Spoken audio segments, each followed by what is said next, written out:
Hello all the aspirants, अगर आप CSIR net जून 2025 का फॉर्म फिलअप करने वाले हैं तो ये वीडियो आपको बहुत मदद करेगी। इसमें एंटायर एप्लीकेशन फॉर्म को भरने को पूरे स्टेप्स को मैंने 25 स्टेप्स में तोड़ रखा है, जिसमें से स्टेप नंबर 16, 18, 19 और 20 आपको जरूर फॉलो करना चाहिए। इसमें आपके जो मोस्ट ऑफ द स्टूडेंट्स को जो कंफ्यूजन होता है वो इन्हीं स्टेप्स में आएगा। इस वीडियो में हम ये भी डिस्कस करेंगे कि कास्ट सर्टिफिकेट के रिगार्डिंग कितना नया कितना पुराना होना चाहिए, MSc स्पेशलाइजेशन अगर नहीं है तो क्या फिलअप करना है, और जो बच्चे अभी MSc कर रहे हैं वो फॉर्म फिलअप करते वक्त किन ऑप्शंस को चूज करेंगे, उन सारी चीजों के बारे में डिस्कस करेंगे। आइए शुरू करते हैं।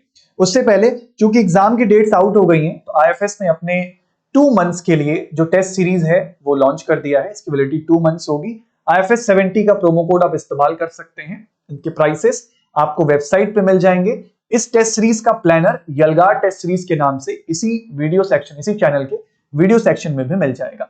अगर आपको अभी नहीं मिल रहा तो शायद कल तक अपडेट हो जाएगा, तो आप इसको एक बार जरूर क्रॉस चेक करिएगा। Coming back to the form, सबसे पहले आप NTA की वेबसाइट पे जाएंगे तो आपको यहां वाला जो सेक्शन दिख रहा है लॉगिन करने का या रजिस्टर करने का, इस पे आप क्लिक करेंगे। स्टेप नंबर 1 क्लिक करने के बाद आपको ये ऐसे इंटरफेस पे ले आएगा। आपको पहले इधर नहीं जाना, ये लॉगिन करने के लिए आपको पहले यहां से रजिस्टर करना है। इस वाले सेक्शन पे क्लिक किया। स्टेप नंबर 2, आपने अपने आप को रजिस्टर करने के लिए इनिशिएट किया। फिर इसका आप जो इंफॉर्मेशन ब्राउजर है या इंफॉर्मेशन बुलेटिन है, आप उसको यहां से डाउनलोड कर सकते हैं। आप उसको एक बार गो थ्रू कर सकते हैं या आप इस वीडियो को कंप्लीटली सुन सकते हैं। यहां पे आपको एप्लीकेशन फॉर्म्स की फीस मिल जाएगी। General category 1150, OBC category EWS 600 rupees, और जो SC ST PWD third gender है वो 325 रुपए इस फॉर्म की फीस रखी गई है। इसी को आप स्क्रॉल करेंगे, आप ऊपर आइएगा, फिर नीचे आपको चेकबॉक्स मिलेगा, उसको टिक किया। यहां से आपको प्रोसीड करना है। इसमें कुछ खास इंपॉर्टेंट नहीं है तो मैं फटाफट से आगे बढ़ रहा हूं।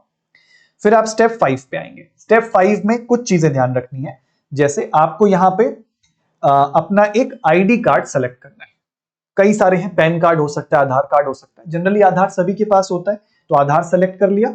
नीचे यहां पे आधार नंबर डाल दिया और OTP जनरेट कर ली ना। तो ये जनरेट OTP, मेरे ख्याल से ये उसी नंबर पे जाएगा जिस नंबर से आपका आधार लिंक्ड होगा, वो OTP आपको यहाँ डालनी होगी। एक चीज आपको बोला गया है, अपने पेरेंट्स के आधार कार्ड का इस्तेमाल मत करिएगा। सारे डॉक्यूमेंट्स आपके अपने ही होने चाहिए ना। इस स्टेप के बाद हम लोग नेक्स्ट स्टेप पे पहुंच जाएंगे। जैसे ही आप OTP जनरेट करके डालेंगे, प्रोसीड करेंगे।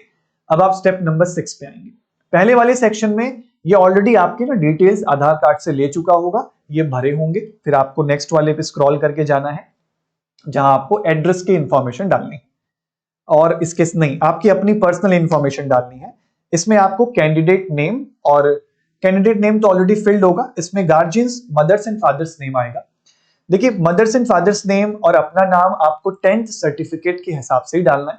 पिछली बार भी कुछ बच्चों का इश्यू हुआ था जिनके सर्टिफिकेट्स में अलग अलग नाम है।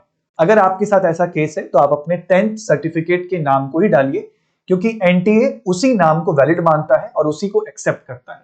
तो आप यहाँ पे 10th सर्टिफिकेट के नेम को ही, मदर्स नेम, फादर्स नेम और अपना नाम, वही यूज करिएगा। बाकी इजी है। डेट ऑफ बर्थ जो आपके 10th सर्टिफिकेट पे है उसके अकॉर्डिंग ही डालिएगा। बाकी सारी कॉमन चीजें हैं, ये आप डाल सकते हैं। नेक्स्ट स्टेप नंबर 8, आपको अपना एड्रेस फिलअप करना है। दिस इज, पिन कोड अपना सही सही डालिएगा। फिर उसके बाद स्टेप नंबर 9 में एक पासवर्ड जनरेट करने को आएगा। तो भाई पासवर्ड में आप एक स्पेशल कैरेक्टर, कैप्स लॉक वगैरह यूज करके जनरेट कर लीजिएगा। नीचे कैप्चा डाल के आप प्रोसीड कर सकते हैं, इसमें कुछ ऐसा बड़ी बात नहीं है। स्टेप नंबर 10 में आपका रजिस्ट्रेशन फाइनली खत्म होने वाला है। उसके लिए कुछ डिटेल्स आपको बोलेगा, क्रॉस चेक कर लीजिए। तो चेक कर लीजिएगा, जल्दी जल्दी में कई बार हम लोग आगे बढ़ जाते हैं, ओवर कॉन्फिडेंस में गलत हो जाएगा तो दिक्कत होगा। जैसे नाम चेक कर लिया, father's name, mother's name, date of birth, phone number, email ID, gender, इसको एक बार क्रॉस चेक करके ये नीचे आई अग्री वाला कॉलम क्लिक करके आप यहां से आगे प्रोसीड कर लीजिएगा। स्टेप 10 के बाद स्टेप 11, आपका रजिस्ट्रेशन खत्म।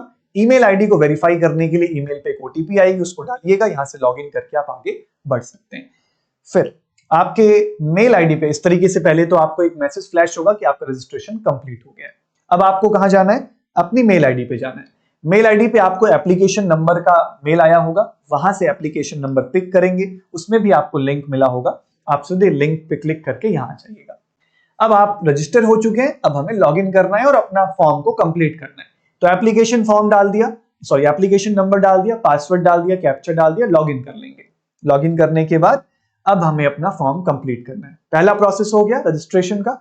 दूसरे प्रोसेस में एप्लीकेशन फॉर्म और फीस पेमेंट हमें करनी है, तो यहां से प्रोसीड करिएगा कंप्लीट एप्लीकेशन फॉर्म।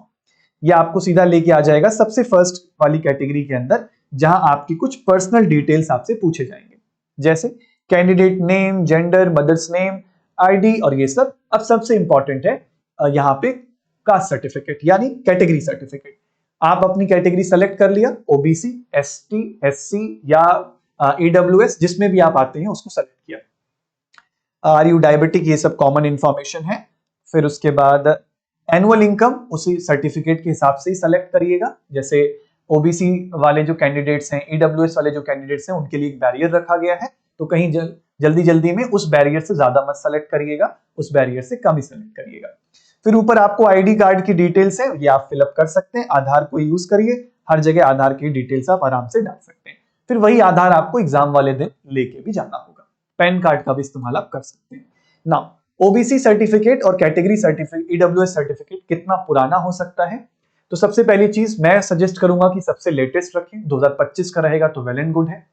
खास करके ईडब्ल्यूएस सर्टिफिकेट, क्योंकि वो फाइनेंशियल ईयर के बेसिस पे होता है, फॉर्म इस बार भर रहे हैं, तो हमें अपने साइड से कोई मौका नहीं देना है।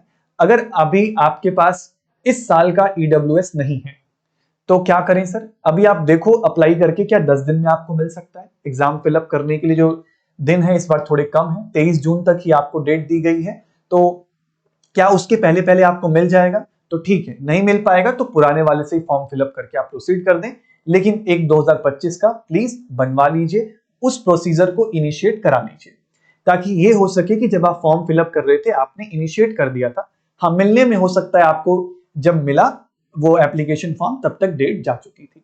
तो इस मामले में हमेशा अपडेटेड रहें, इसको बिल्कुल भी लेथार्जिक तरीके से ना लें, और यही जाता है ओबीसी सर्टिफिकेट के लिए भी। अगर ओबीसी सर्टिफिकेट 2025 का है, वेल एंड गुड है। बहुत पुराना है, 3-4 साल पुराना है, तब तो आपको नया ही करवाना है उसको, और 3 साल से ज्यादा पुराना है तो उसको नया करा लीजिए, और अप्लाई तो कर ही दीजिए अगर 2025 का नहीं है तब।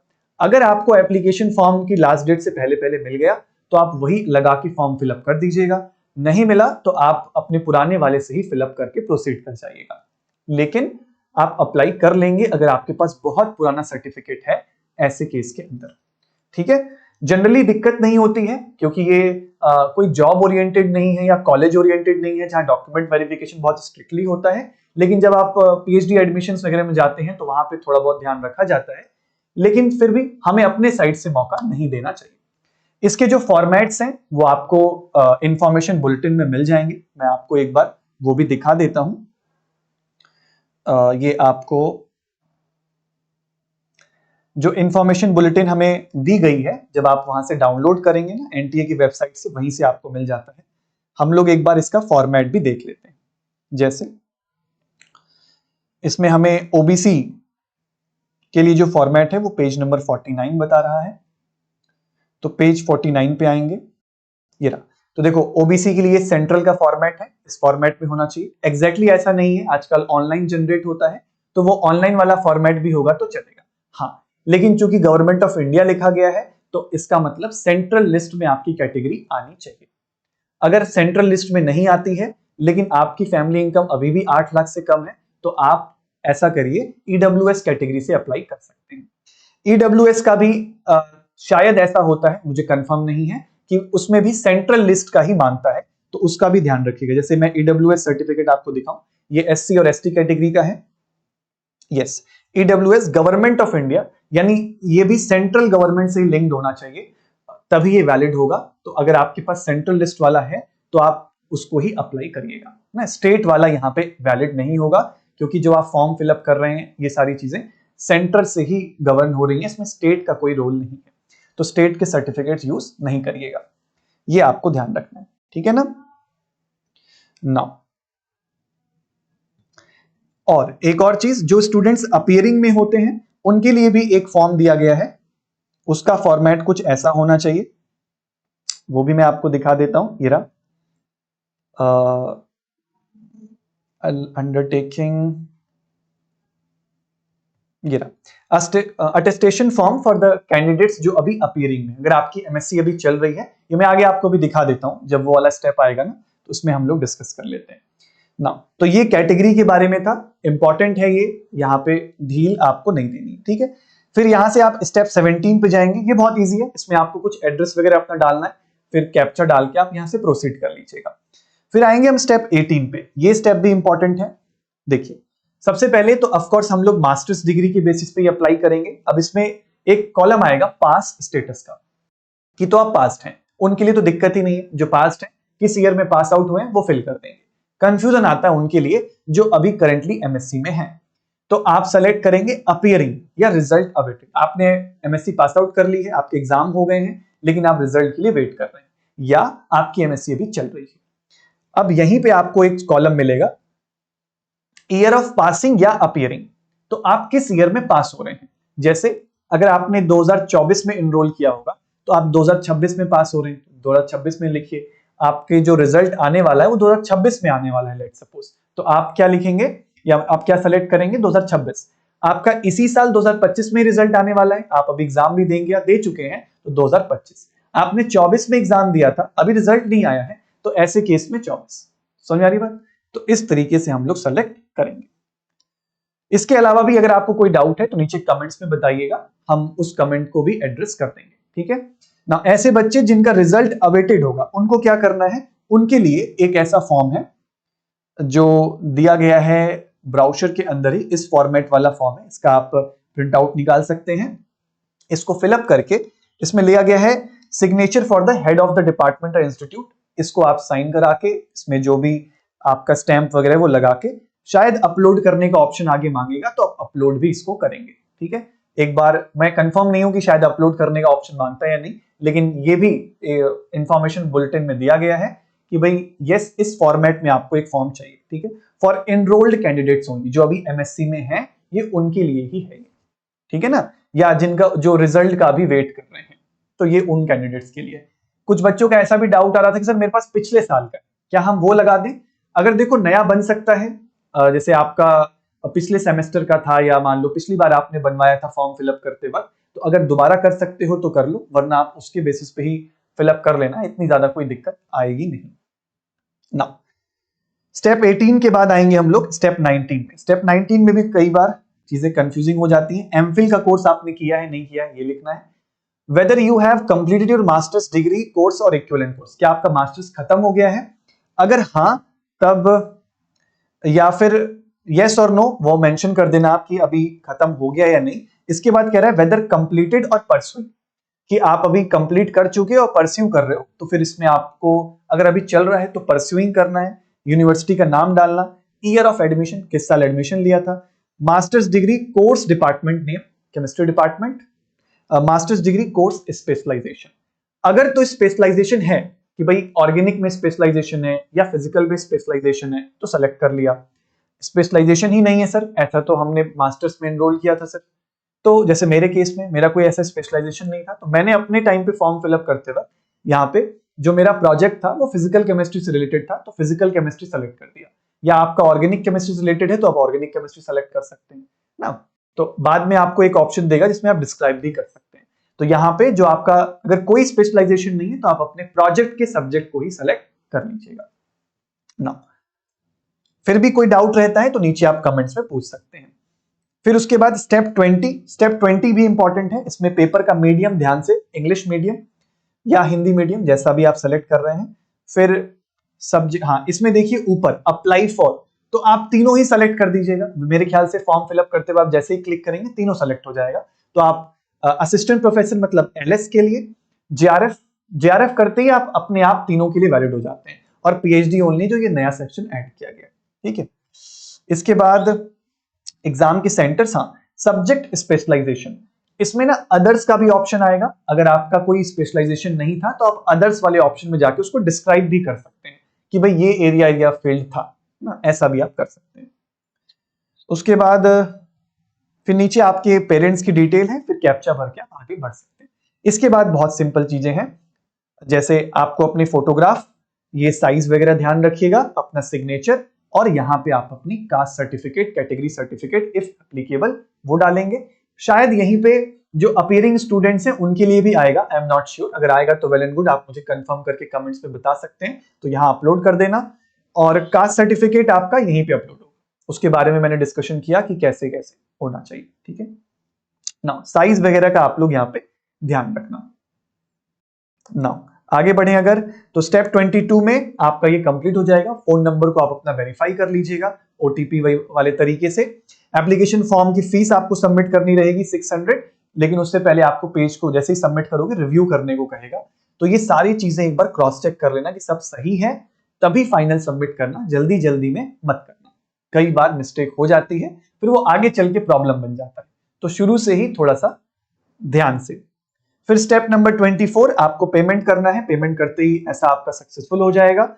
और अगर पेमेंट सक्सेसफुल हो गया, उसके बाद आप वापस से आएंगे डैशबोर्ड पे, यहां पे क्लिक करके एप्लीकेशन फॉर्म को डाउनलोड करेंगे। उसको डाउनलोड करके सेव करके रखेंगे फॉर फ्यूचर रेफरेंसेस। अगर कुछ दिक्कत आती है या आप एप्लीकेशन नंबर भूल जाते हैं, कुछ मिसप्लेस हो जाता है, तो वो आपको मदद करेगा। तो यहां से उसको डाउनलोड भी कर लीजिएगा। ये आपकी कंप्लीट प्रोसीजर था फॉर्म फिलअप करने का। इसके बावजूद भी कोई डाउट है, आप नीचे कमेंट्स में जरूर लिखिएगा, मैं कोशिश करूंगा उसको भी एड्रेस करूं। जो बच्चे अभी तैयारी कर रहे हैं उनके लिए आईएफएस ने एक रिकॉर्डेड क्रैश कोर्स लॉन्च कर दिया है for 2 months validity. Of course 2 month की है तो प्राइस काफी ड्रॉप कर दिए गए हैं। आईएफएस इस पे भी आप आईएफएस 70 प्रोमो कोड लगा सकते हो। आप वेबसाइट पे विजिट करके इस कोर्स को डायरेक्टली परचेज कर सकते हो, या हमारी टीम से भी कांटेक्ट आप कर सकते हैं 9172266688। अगर आप चैनल पे नए हैं तो आप चैनल को सब्सक्राइब करिएगा। नेट एग्जाम से रिलेटेड कोई भी इंफॉर्मेशन सबसे पहले आपको यहां मिलेगी। थैंक यू सो मच, मिलते हैं आपसे लेक्चर्स के अंदर।